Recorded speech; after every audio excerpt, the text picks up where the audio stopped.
Hello everyone, it's Scott and welcome back to another episode of Sky Factory 2.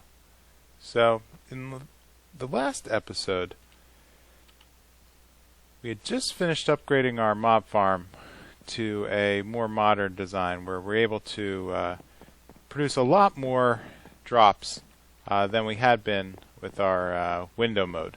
So, in between episodes, I've crafted a vacuum hopper and hooked up to a small piping system where I am now collecting quite a large amount of mob drops. This system seems to be working pretty well, though it's generating a lot of, well, junk.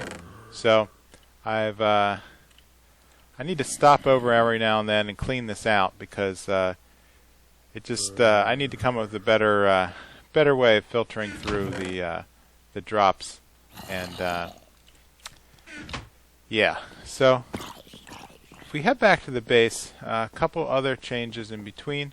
I worked on the little factories, and so I'd like to do a little demo quick of the three automated block producers. So this is the standard what I'll call a dirt factory.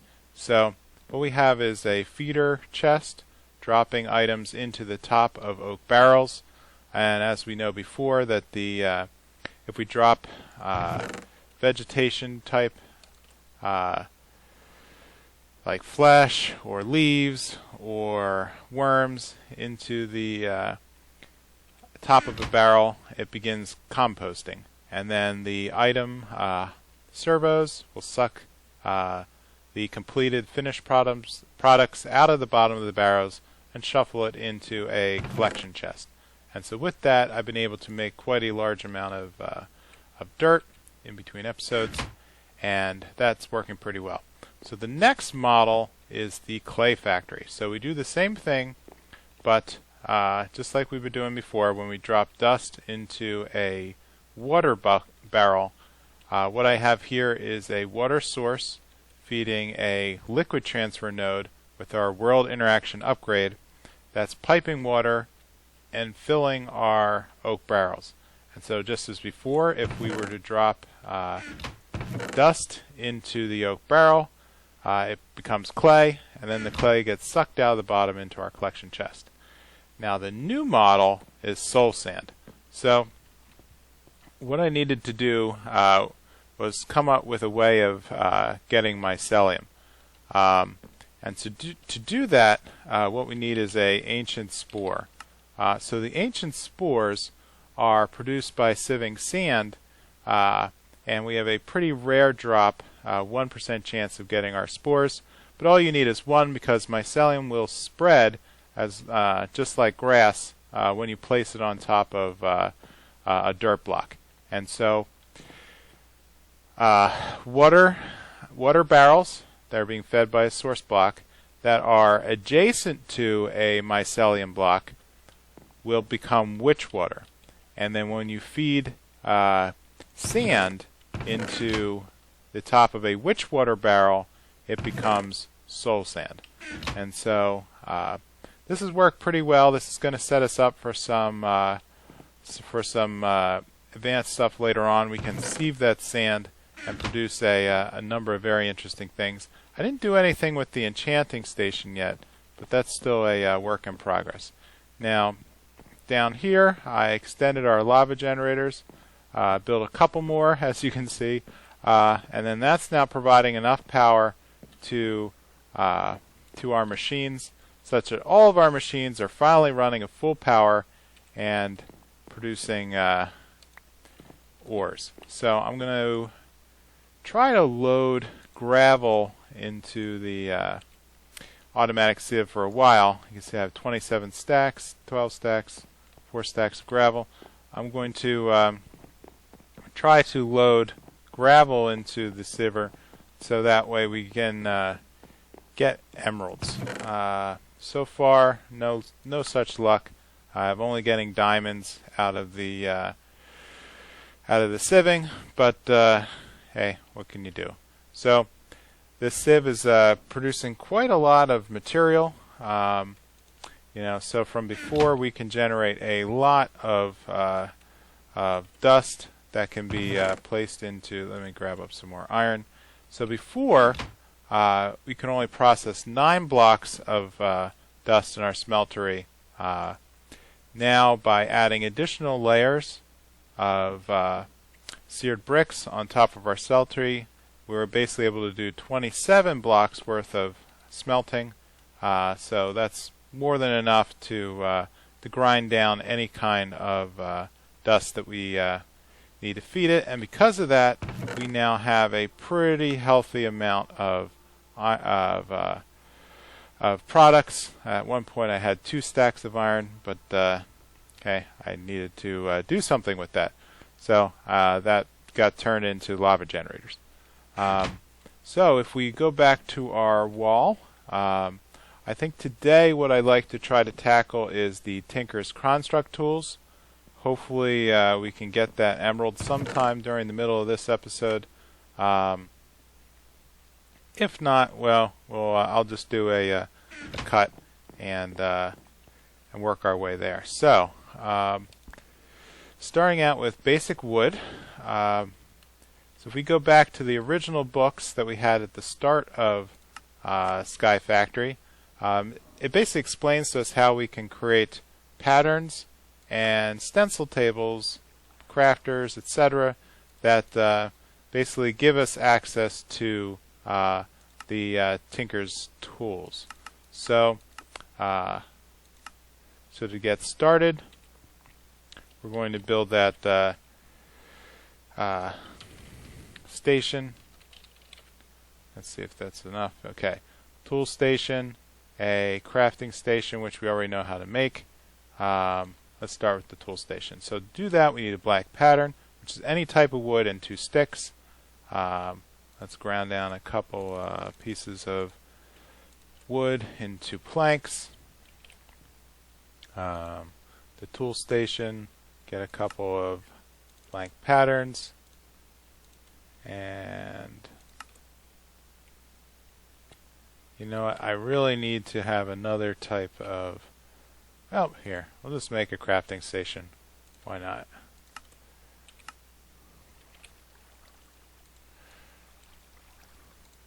We know how to do this.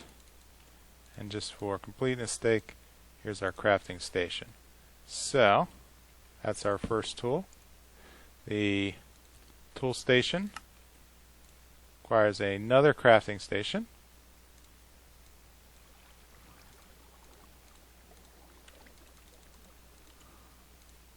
Combined with a blank pattern, and it gave us a book.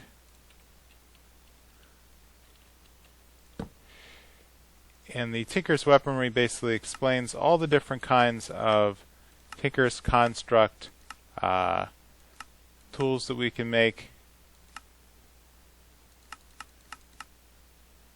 I think what I'm going to focus on is basically a mattock. So a mattock is a new type of tool that's sort of like a half shovel, half axe. I think it's going to be, it gives us a little bit of both, and I think it's going to be a good compromise for what we need to do. So let's look at the next step. Let's make a stencil table, which is just a simple block with a oops. How did I use up? Oh, you know what? Because I am being silly again, I'm leaving my product behind accidentally. So let's make a stencil table. Now the stencil table, basically we can feed patterns into the did it again. Feed patterns into the stencil table and select the kind of product that we need to make. As we saw over here, in order to make that mattock, we're going to need an axe head, a shovel head, and a handle. So we're going to need to make those 3 types of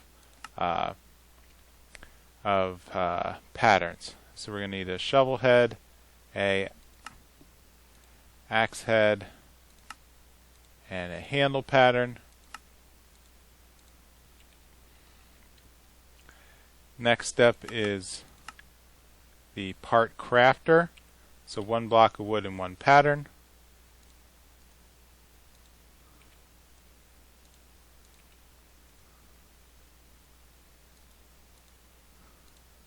And the part crafter is where we begin to combine the materials in order to make our product. So a shovel head pattern, we need to basically pick what we're going to build our product out of.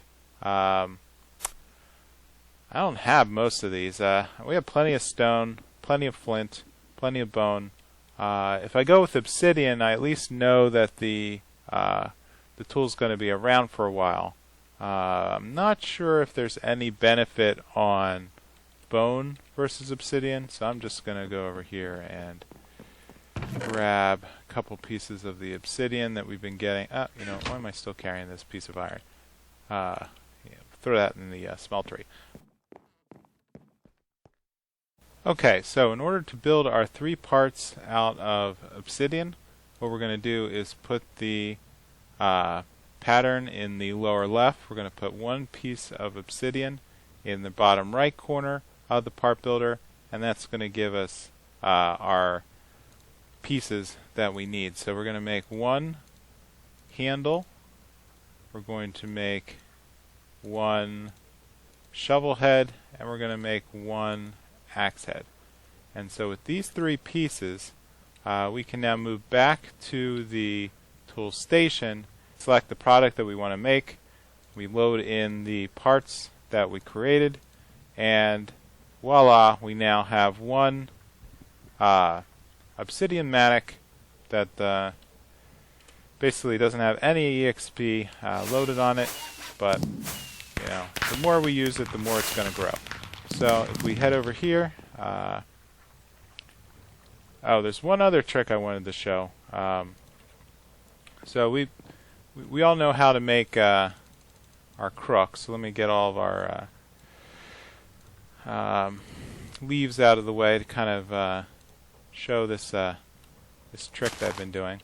So very quickly with vein miner, if you're going through and you know all you have is a bunch of empty trees here in the sky.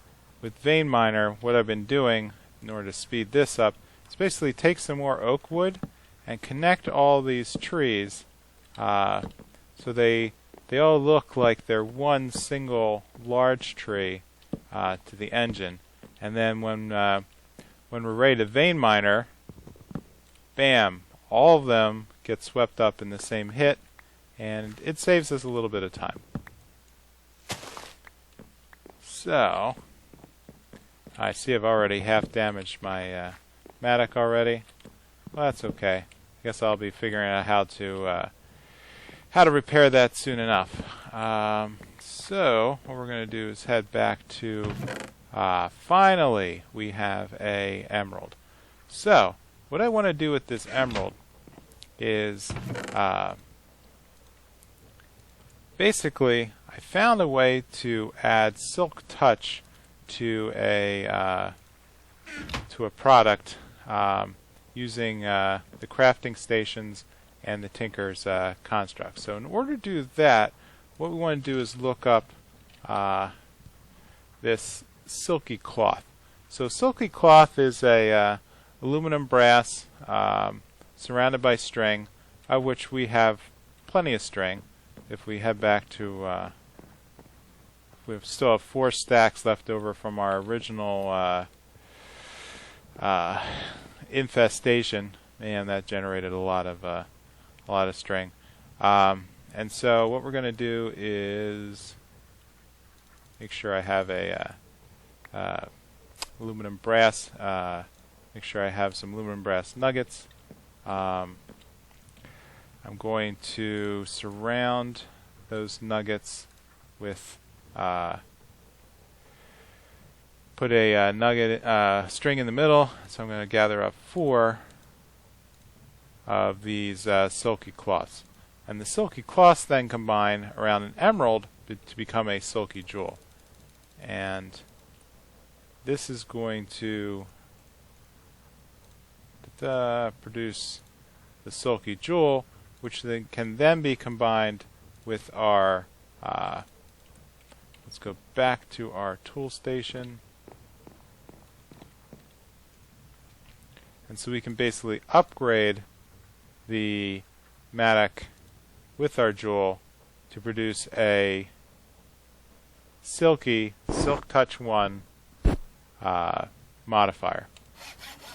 And so now what I'm going to do is also add redstone. Let's see, do I still have, I think I may not be able to stack anything. I think, yeah, there's a, I think I was reading that there's, you can't, once you put Silk Touch on an item, you can't actually put anything additional on it.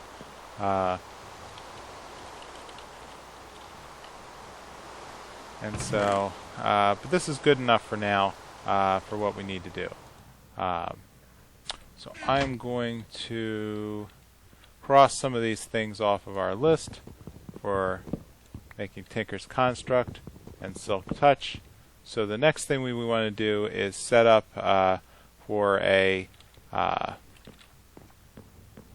Division Sigil activation, which thanks to our mob farm and the loot bags, we have a Division Sigil up here in the corner.